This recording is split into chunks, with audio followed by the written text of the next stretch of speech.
Merci Alex pour ton intervention. Je passe le micro à la personne suivante qui est Junto Dutsu. Allez, bienvenue et je te passe le micro.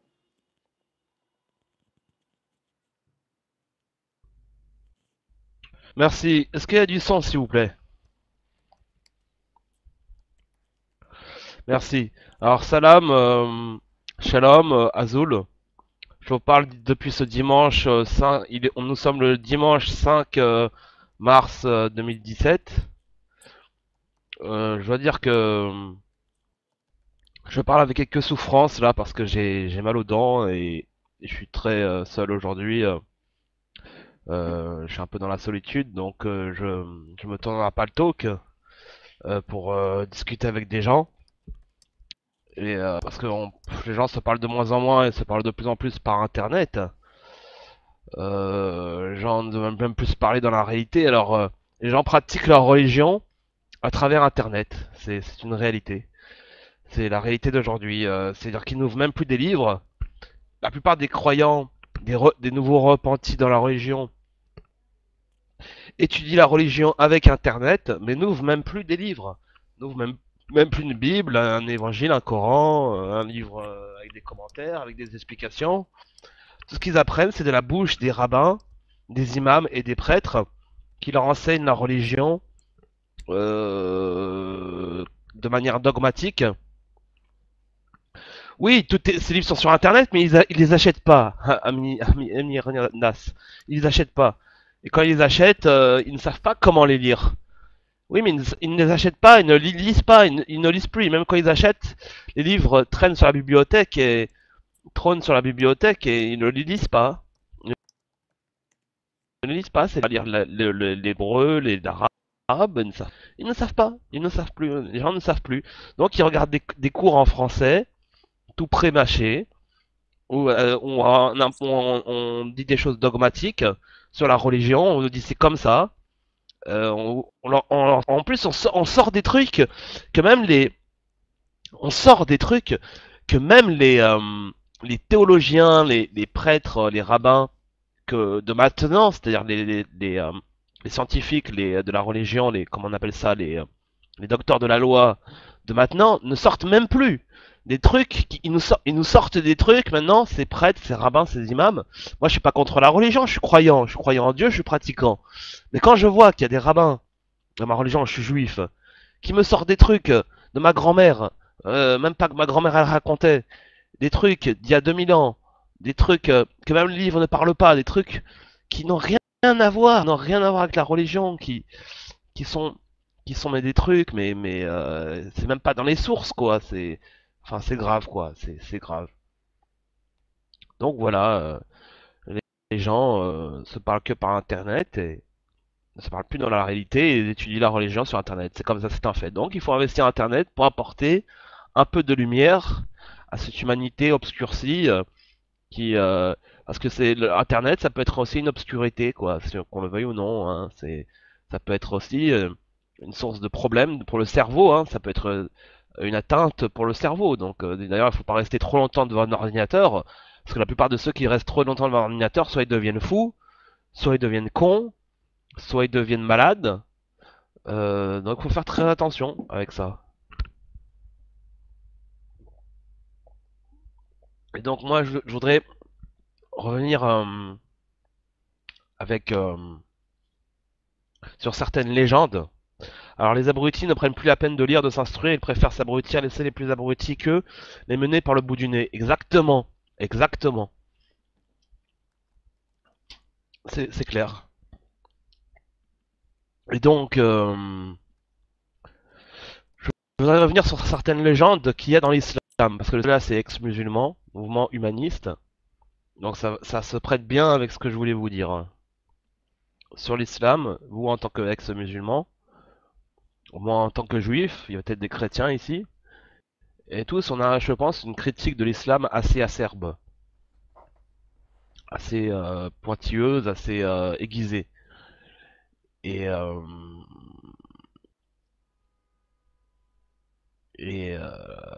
comment dire, maintenant, faut savoir qu'est-ce qu'on va dire sur l'islam? Est-ce que c'est juste? Est-ce que c'est pas juste? Je pense qu'on part tous de points de vue justes. Donc, comme vous l'avez dit, vous avez bien appris votre religion. Vous avez été des vrais musulmans. Une religion qu'on a imposée, je voulais revenir sur ce point, qu'on a imposé au peuple d'Afrique du Nord, qu'on a imposé en particulier aux Berbères, aux Amazirs, aux Kabyles, aux Chaouis, aux Mozabites, tout ça, à tous les peuples d'Afrique du Nord, qui étaient chrétiens ou juifs, ou athées, ou polythéistes, et qui sont devenus des gens musulmans parce qu'on les a convertis de force. Déjà, il y a une légende. J'ai relevé une légende. Ou plutôt deux. Euh, les peuples d'Afrique du Nord ont accepté de bon droit, de manière libre, l'islam. Les peuples d'Afrique du Nord n'ont pas été convertis de force. J'en rajoute une troisième. Les peuples d'Afrique du Nord n'ont jamais été massacrés. Quatrième, les peuples d'Afrique du Nord ont vécu en paix avec, avec les peuples musulmans. Il y a beaucoup comme ça. Déjà, il faudrait revenir à l'étymologie du mot islam. Islam veut dire euh, la religion de paix. Et musulman veut dire soumis à la paix. Pas soumis à Allah, soumis à la paix. Parce qu'en fait, euh, soumis veut se dire en langue sémitique masour, qui signifie soumis donc, masour. Et du salam, muslim veut dire moussalam en fait. Masour à salam. Masour à salam. Moussalam. C'est une contraction de deux mots. Soumis à la paix. Mais de quelle paix il s'agit?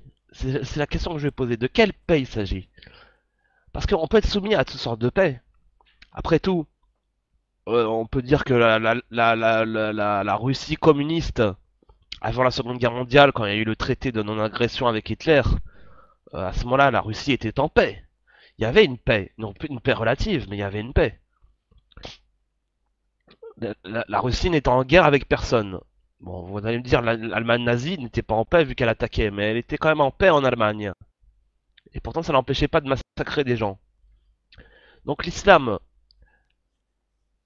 on peut être soumis à la paix en tant que musulman et vivre dans un régime euh, absolument théocratique, absolument abominable.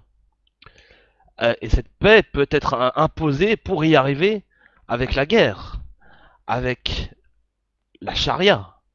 C'est la charia qui définit les notions de ce qui est la paix ou de ce qui n'est pas la paix. C'est-à-dire qu'on pourrait tous vivre dans un califat de paix, un califat mondial, admettons, imaginons, 2 secondes, un califat de paix, un califat musulman, où il y aurait la paix, effectivement la paix, mais dans lequel on serait tous soumis à des lois qui seront des lois absolument horribles, quoi. Absolument horribles. C'est-à-dire la charia, c'est-à-dire couper des têtes, pendre les homosexuels, couper la main des voleurs, lapider la femme adultère, etc., etc. Donc, et c'est ça qu'ils veulent. Et c'est ça qu'ils veulent. D'autre part, les musulmans veulent convertir tout le monde, mais ils gardent quand même des juifs et des chrétiens, c'est-à-dire les gens qui sont des papes du livre, donc qui sont des comment on appelle ça? Donnez-moi le mot s'il vous plaît, qui sont des dhimmis, voilà, des dhimmis, qui sont des dhimmis. En fait, l'islam garde des dhimmis pour payer la jazia, pour asseoir l'autorité de l'islam, pour dire regardez, on est une religion, d'où elle vient cette religion? Parce que les gens vont se poser la question, les enfants qui vont naître de cette ce musulman vont se dire d'où elle vient cette religion? Eh ben eux ils vont désigner les chrétiens et les juifs du doigt, ils vont dire cette religion vient de ces peuples de livres qui n'ont pas respecté la parole de Allah, qui n'ont pas respecté la parole de leur Dieu, de leur prophète. Or, en islam, toute la religion est musulmane, toute la religion est islam, tous les prophètes étaient musulmans. Donc, ces gens-là ne sont pas des musulmans. Ces gens-là ne sont pas des musulmans parce que ils avaient une religion, ils étaient musulmans, mais ils ne sont plus musulmans. Donc on peut les persécuter. Donc on peut leur taxer de l'argent. Et je pense qu'il y a vraiment une raison pour laquelle on garde des chrétiens et des juifs comme peuple du livre et qu'on massacre tous les autres. Il y a un sens vraiment très, il y a un sens vraiment très profond là-dedans. Vraiment une raison, je sais pas, une raison ontologique à cela. Euh, il y a une explication qui mérite d'être traitée. Pourquoi? Ça a sûrement été déjà traité par des scientifiques et tout ça, mais on le garde pour le désert, pour le dessert, ouais. Pour le dessert, exactement. Et vous vous rendez pas compte là, danger de l'islam. Parce que l'islam, pour moi, c'est une secte. Je vais être très gros là, très grossier, très, cara- très, caractéristique, mais très, comment dire, très, avec un qualificatif bon, un peu dur, mais pour moi, l'islam est une secte sataniste. Parce qu'en fait, la sorcellerie est permise dans l'islam. La sorcellerie est permise. Sur un non-musulman, sur un koufar, la sorcellerie est permise. La sorcellerie est permise dans certains cas. Vous voyez ces danses de gens musulmans qui se font des trucs bizarres, qui dansent autour d'un imam et qui utilisent des trucs pour enlever le sahar, qui utilisent beaucoup de choses. Il y a beaucoup de choses en rapport avec le polythéisme, vous savez qu'il y avait à la Mecque, dans le désert en Arabie Saoudite, et qui justement a été mis de côté par les juifs et les chrétiens. En fait, ils ont gardé certains trucs polythéistes, comme la sorcellerie, comme la Mecque, comme les dieux de la Mecque, comme la Kaaba, comme beaucoup de choses. Parce que moi, un musulman m'a expliqué que la Mecque était la maison d'Ibrahim, en fait. Et que c'était le lieu le plus saint du monde et que c'était le lieu préféré d'Allah. Et que c'était le lieu, je crois, de la création du monde et de Allah. Mais je lui dis non, pour nous, c'est Jérusalem. C'est Jérusalem, la maison d'Ibrahim. C'est Jérusalem, le lieu préféré de Dieu. C'est Jérusalem, le lieu. Pourquoi? Parce qu'il y a eu le temple et que les chrétiens et les musulmans ont construit sur ce lieu du temple.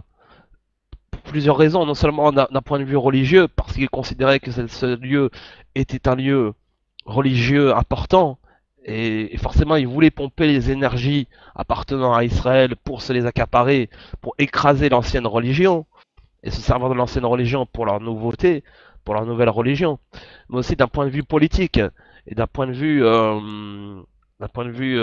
géopolitique. Ils se sont servis de Jérusalem, tout en gardant la Mecque, tout en gardant le Vatican. Et ils ont voulu s'accaparer Jérusalem, mais ils n'ont jamais fait de Jérusalem leur capitale, d'abord. Ils n'ont jamais fait de Jérusalem leur capitale. Ils n'ont jamais conquis Jérusalem très longtemps. Ils n'ont jamais reconstruit Jérusalem. Ils n'ont jamais habité Jérusalem. Il n'y a jamais eu plus de 50 000 ou 100 000 habitants à Jérusalem avant 1948, avant 1930, euh, etc., etc.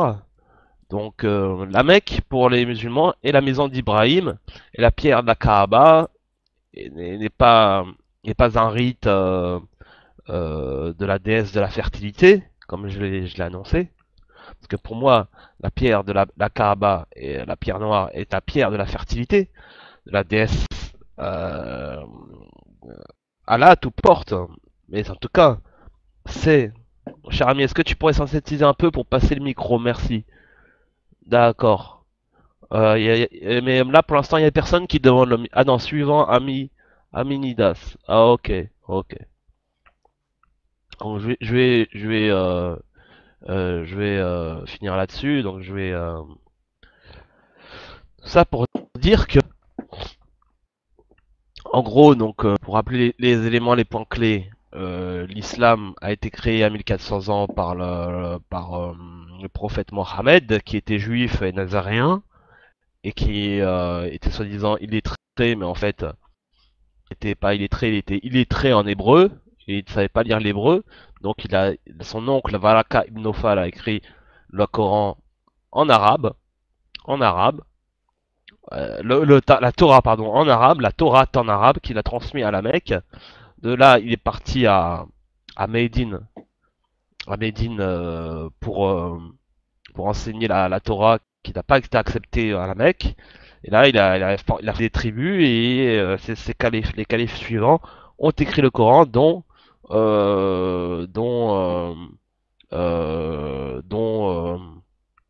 Uthman, le calife Uthman, qui a brûlé des anciens textes, etc., des anciens textes du Coran, d'où le Coran qu'on appelle Al-Quran Musharraf al-Uthman, le Coran du prophète Uthman, parce que Uthman est presque un prophète, et est un prophète chez eux, c'est chez une partie des musulmans. En fait, c'est ce prophète-là qui a, si on peut appeler ça un prophète, qui a écrit le Coran, et tout ça s'est fait en même temps que les conquêtes de Mohammed, mais la version définitive du Coran est apparue à ce moment-là. Donc ça c'est pour l'historique du Coran. Et pour résumer, euh, l'islam c'est ensuite il y a eu une expansion de l'islam qui a conduit à des conversions forcées et des massacres. Si vous voulez une liste de massacres sur l'islam, alors vous tapez, je pourrais vous l'envoyer si je la retrouve dans mes documents, mais vous pouvez taper liste massacre islam dans Google et vous aurez des listes de massacres assez complètes sur les massacres qu'il y a eu sur les juifs, les chrétiens et les différents peuples au nom de Allah, au nom de Mohammed pendant 1400 ans. Et c'est assez effroyable de voir encore jusqu'à aujourd'hui. Il y a beaucoup d'attentats terroristes, il y a beaucoup de massacres au nom de cette religion qui se dit une religion de paix, qui s'appelle la religion de la paix, à condition d'accepter à condition d'accepter la charia, à condition d'accepter le Dieu unique, le Dieu des musulmans, à condition d'accepter le prophète des musulmans, Mohammed, à condition d'accepter une certaine vision de la religion et de pratiques religieuses. On fait abstraction sur toutes les bonnes choses qu'il y a dans les religions précédentes et rajouter plein de mauvaises choses, c'est pas grave. Du moment qu'il y a la paix dans le monde, quelle paix on nous promet, je ne sais pas. Mais en tout cas, ça ferait fuir plus d'une personne intelligente. Allez, Mike Free.